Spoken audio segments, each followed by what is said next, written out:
few questions to ask you. With all your projects and showbiz commitments, what do you do on your free time? Like, what are your hobbies? What are your pastimes? On my free time, well, usually po I go to the gym. Or I go out, watch movies with my brothers or with my friends. Yun lang, simple lang. Very simple, girl. Very simple lang, yeah. I can see how fit you are. It shows. Thank you. So, how do you feel like when you were announced the new Jollibee ambassador? Well, I was really excited kasi Jollibee is such a big brand. Wala, sobrang saya ko lang po talaga. And to be part of the Jollibee family, it's really an honor po. So, we saw your commercial and we saw how yummy the new cheesy bacon mushroom yum is. So, what do you love most about the cheesy bacon and mushroom yum?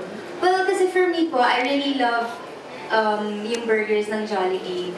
As in, everything, the patty, I like it. Sobrang sarap. And then, merong yung cheesy bacon mushroom yum na may mushroom and may cheese and may bacon. And yun yung mga favorite ko. So, parang full package na siya. Everything that I like, it's in that burger. It's definitely perfect. Yeah. So, how was your experience shooting commercial? Well, it was fun. I mean, no pressure. I'm just enjoying. I enjoyed so much. Kasi lahat, the crew, the production, they're all just super chill lang and mababait silang lahat. So it really showed in the commercial how fun it was, right? So before we proceed, I have a tribute for you guys. If you saw the commercial, you would remember that there was a guy with Nadine, right?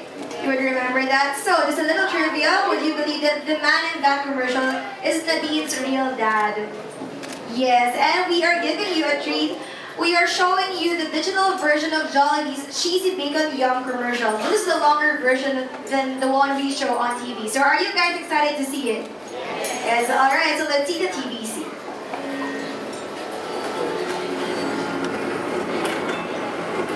Saan ka pupunta?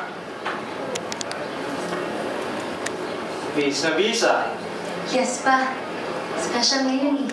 Sige, hatid na kita. Pipick-upin kita kung saan ka tabi na, baka doon kita susunduin. Huwag kang magta-taxi. Thanks pa! Bye-bye! Pa! Oras natin, ha?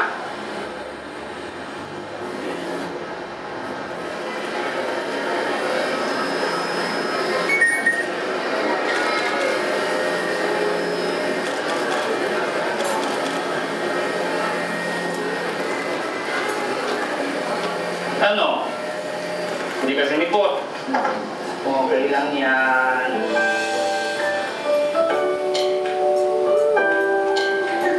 Baka nagka-emergency lang yun.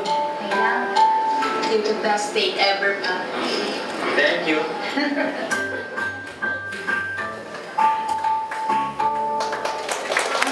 a very heartwarming commercial that is. I hope we can see the entire commercial on TV because it's a really Saan ka beautiful pupunta? commercial. Alright, so now let us all welcome the other talent of that commercial. Let us all give a warm round of applause for Miss Nadine's best date ever, her daddy Dong.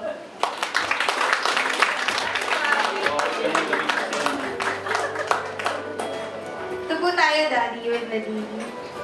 Hello po, welcome po to Jollibee. Hello. Hello, so I have a few questions para po sa inyo. For Nadine first, how was it like shooting the commercial with your dad? Kasi not everyone gets the opportunity to do that. What you said, but not everyone.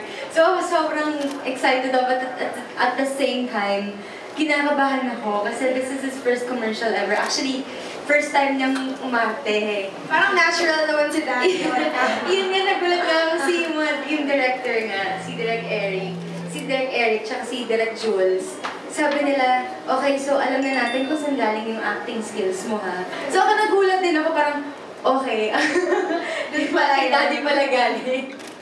Alright, so si Daddy naman, ano pong naramdaman niyo when you found out that you'll be in a commercial with Nadine? Syempre masaya. Pero,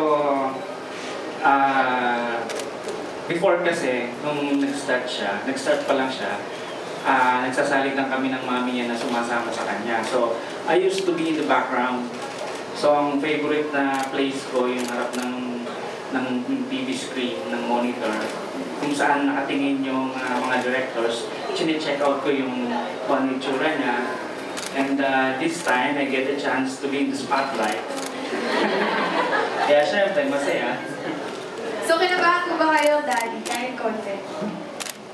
Syempre naman, kakabahan ka. But there's that feeling of parang overwhelmed ka kasi this time you get the chance to experience kung ano yung na-experience ni Nadine nung time na nag-shoot siya.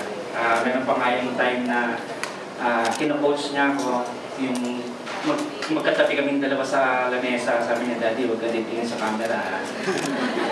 Si Nadine na pala yung coaching, ano niyo po. Alright, so Nadine naman, let's go to your family. What are your favorite bonding moments with them, especially with your dad?